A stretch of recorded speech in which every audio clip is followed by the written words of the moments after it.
Salam sejahtera. Satu artikel saya dapat daripada Obulan. Dalam kurungan video Ibu Bella Astila gendong cucu dalam hujan, netizen sebab dan kagum.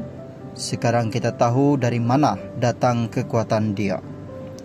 Ibu kepada pelakon dan penyanyi Bella Astila menyorot perhatian warganet kerana menonjolkan kasih sayangnya yang tidak berbelah bagi terhadap cucu. Menerusi video yang dikongsi yang dimuat naik semula di TikTok, kelihatan ibu kepada Bella Astila, Siti Zarina, sedang menggendong cucunya, Muhammad Aiden, ketika hujan lebat. Bukan itu sahaja, Zarina turut memayungi anak sulung kepada artis tersebut yang kelihatan masih berpakaian sekolah.